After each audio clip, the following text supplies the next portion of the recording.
Excuse me, how much longer until I'm called? We called you just now. What? Startled by the receptionist's words, I hurried into the examination room, and there was my familiar husband. Why are you here? The blood drained from John's face. In his panic, he tried to kick me out of the room. Immediately after, an unbelievable scene came into my view. My name is Christy Thomas, 27 years old. I was raised as the older of two sisters. I work in corporate office management. 3 years ago, I got married and now live with my husband, John. We met in college, worked at the same part-time job, dated for 4 years, and got married. Even now, we maintain a relationship where we can talk about anything, just like friends. By the way, I'm currently 7 weeks pregnant. We wanted a child right after we got married, but it didn't happen easily.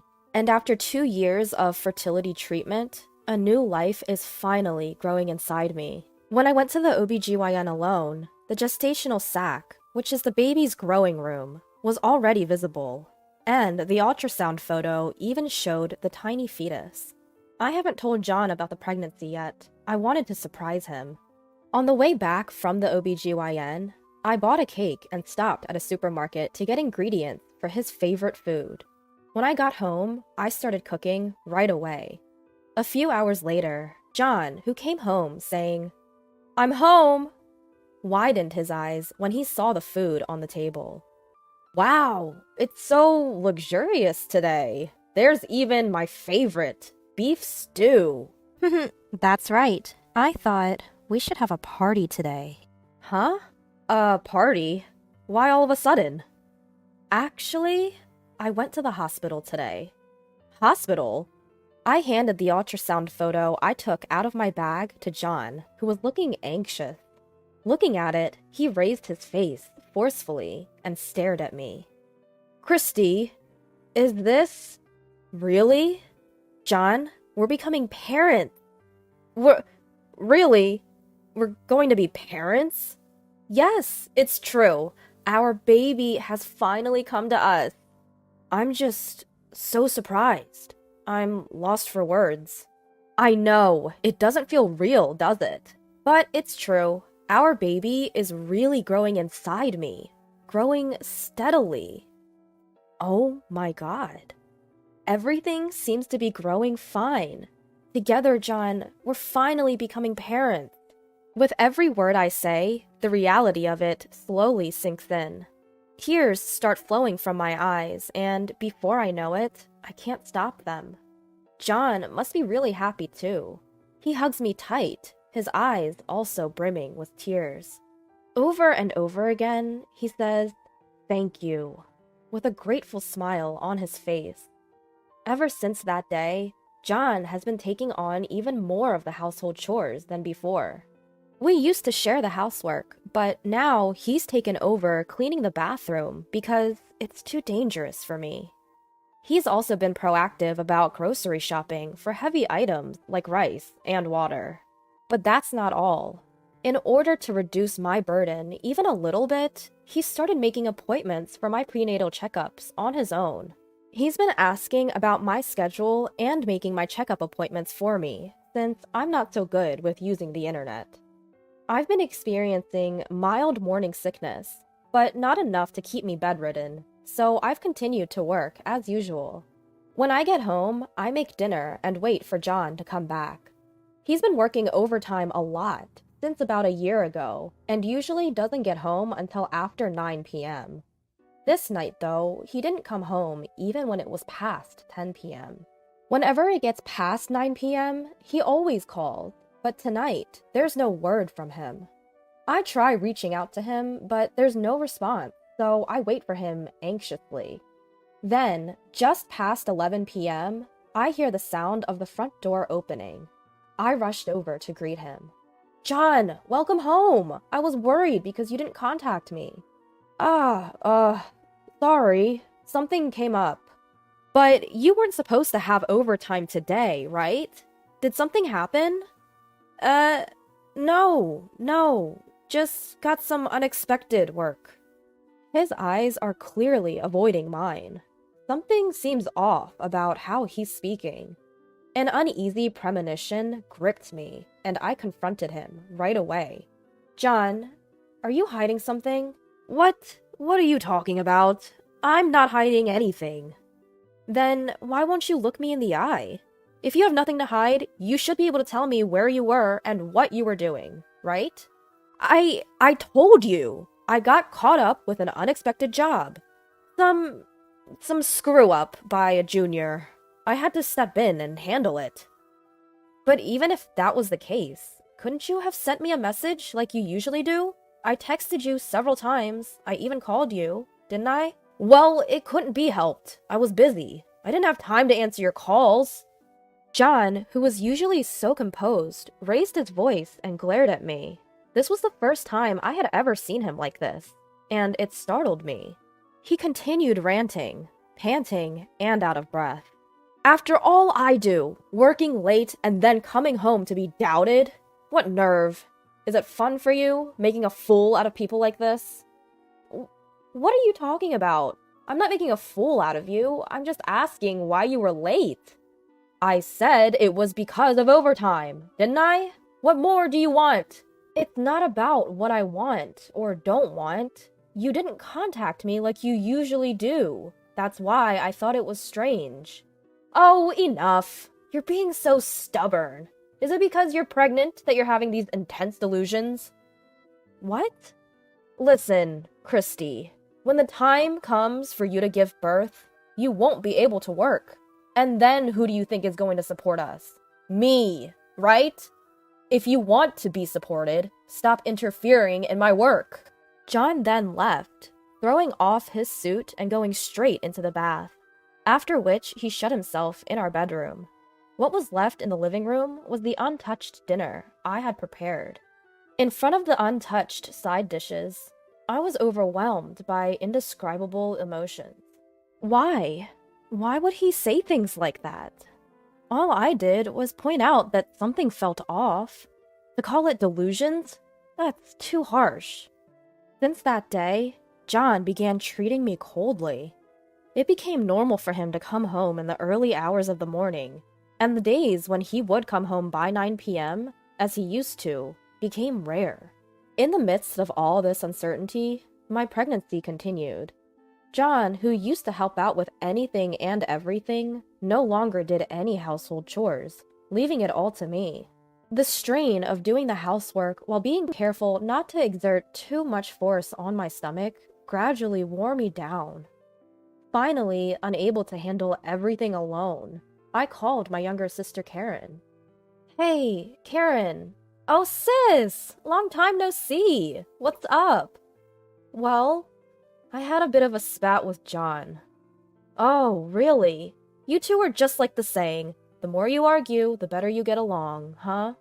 Karen, my sister, who's 3 years younger than me, is working in the fashion industry. We've always been referred to as two peas in a pod, and we're very close. During my dating days with John, she was my go-to for advice. She's an irreplaceable part of my life. That day, too, she listened to me for almost an hour before I ended the call. Opening up to her helped me feel a bit better. I was in the 17th week of my pregnancy, and my belly was starting to show. Entering the stable period, I felt fine, so I headed to work as usual. After my lunch break, just as I was about to start my afternoon tasks, something happened. I felt a sudden, unfamiliar twinge in my belly. What was that? The pain seemed to linger. In that moment, I thought about the safety of my child. Feeling anxious, I left work early and rushed to the women's clinic I usually visit. Normally, John would make an appointment for me, but today was unexpected, and I didn't have one. It looked like I'd have to wait a while for a checkup, but the thought of going home like this filled me with anxiety. Ready for a long wait, I explained the situation to the reception staff. Excuse me, I'm Christy Thomas, and I've been having some mild abdominal pain for a while. Thomas, please, wait a moment. I didn't have an appointment because it was unexpected today. Oh, here you are. Huh? You're Christy Thomas, right? 17 weeks pregnant? We have an appointment for you. Please, wait over there. Okay. As instructed, I took a seat on the waiting room sofa. I took out my planner from my bag to check, but there was no appointment scheduled for today. Since that incident, things have been awkward between John and me, but he's still been making my medical appointments as usual. That said, my next appointment isn't until later. It's definitely not today. Feeling somewhat uneasy, I decided to just wait until they called me. About an hour passed when I was hit by the stomachache again. I stood up and headed to the restroom. And yet, my turn still hadn't come. Even for a busy clinic, I should have been called by now. Could it be that I didn't really have an appointment? I went back to the reception desk and asked a different staff member. "Excuse me, do you know how much longer it will be until I'm called? May I have your name, please?" "It's Thomas. Christy Thomas. I've been waiting for over an hour." "Thomas. Oh. Is there a problem?" "Well, you were called just now." "What? You should have been called into consultation room number 3. I thanked the staff and quickly headed to the consultation room. A sign on the door of room number 3 read, "In consultation." In consultation? I was supposed to be called, so why? Could someone else have mistakenly entered? In a split second, I knocked on the door of consultation room number 3. A nurse opened the door and asked, "Can I help you?" I'm Christy Thomas. I had to use the restroom earlier, and..." "Christy Thomas?" "The receptionist said I was already called, but the sign said in consultation, so I thought maybe someone else had gone in." "Wait, you're Christy Thomas? But she's already inside." "What?" No matter how I thought about it, something was off. Convinced of this, I pushed past the nurse and forced my way into the examination room. That's when it happened. An unbelievable sight met my eyes. "Why are you here?" There, in the room, was none other than my husband, John. The moment he saw me, he started speaking in a flustered manner. Christy, what are you doing here?" "That's what I was going to ask. Why are you here?"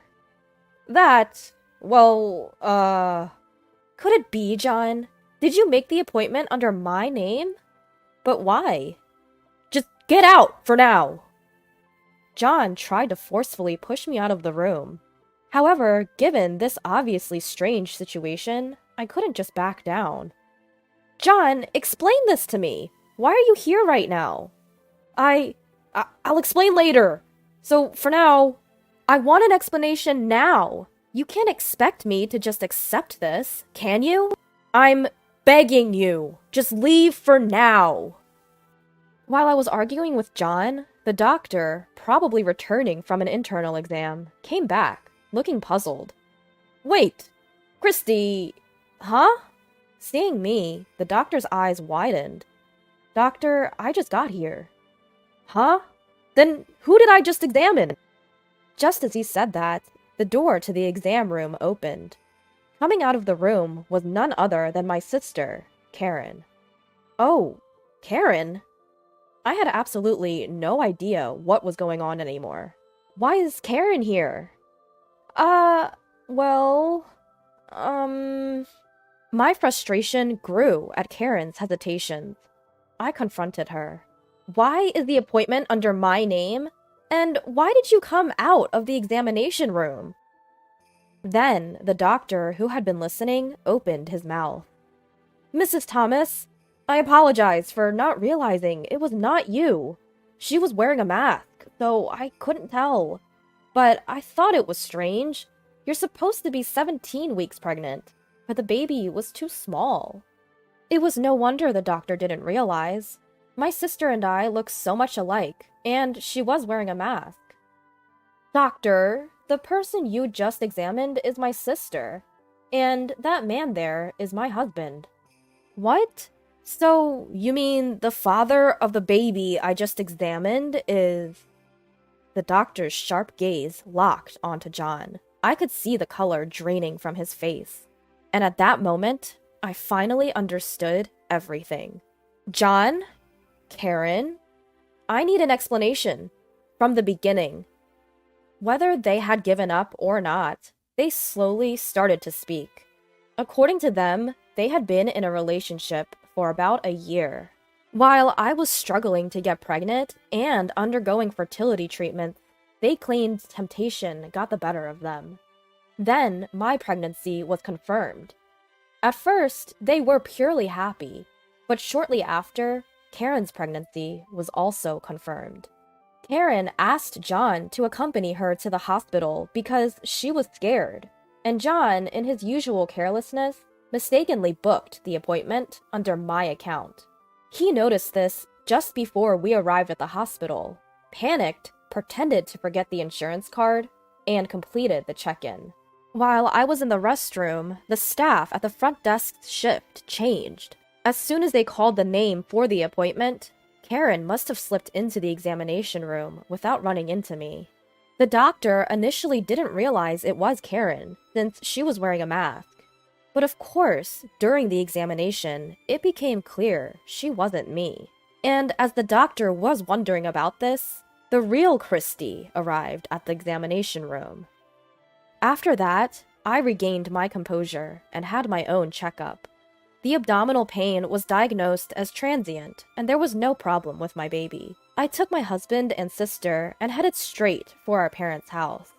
I also contacted John's parents and asked them to come to the house. Once everyone was gathered, I explained to them the whole situation. "Of course you're going to take responsibility, right?" I asked. Stammering, my husband responded, Responsibility? Of course! I will continue to be with you, Christy." "Huh? What are you talking about? We're obviously getting a divorce." But you just mentioned responsibility." "The responsibility I'm talking about is alimony. I'm going to make sure you pay, both you and Karen, for what you've done." What? Wait a minute! I never intended to get a divorce." My husband's words sparked anger in my sister, who was standing nearby. "What? You said you loved me more! Was that all a lie?" Karen grabbed my husband's collar, and they started to argue. Their noisy squabble pushed my anger to its peak. I splashed the tea from the table on both of them, raising my voice as much as possible. "Enough is enough! I don't care about your opinions! I'm divorcing John, and I'm cutting ties with Karen. You two just need to pay the alimony. Quietly!" Wait, Christy! The one I love is you." "Sis?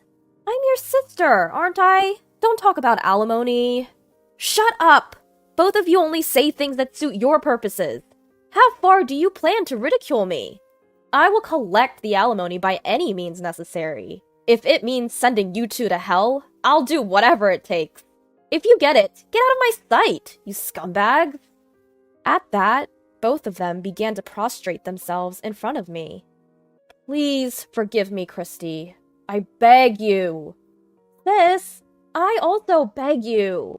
It's too late for their repentance.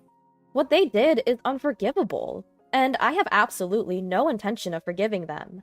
After that, my husband and I divorced, as expected. I blocked Karen's contact information and cut off all ties with them completely. They were disowned by their families and had to start living on their own. But John's affair was spread to his workplace through his parents, and because of that, he started receiving cold stares from his colleagues. Unable to bear the atmosphere, he continued to be absent from work without notice, and was eventually fired. Karen, on the other hand, was suffering from severe morning sickness and had already quit her job. Now jobless, whenever they faced each other, they cursed at each other and led a miserable life. They began living together, but they hadn't gotten married. I think they won't support each other as a married couple in the future. As for me, I moved back to my parents' house and am now leading a pregnant life. I switched my job to remote work and am anxiously waiting for the birth of my child. I might make my child suffer because there's no father. Even so, I intend to love this child with all my heart, in my own way.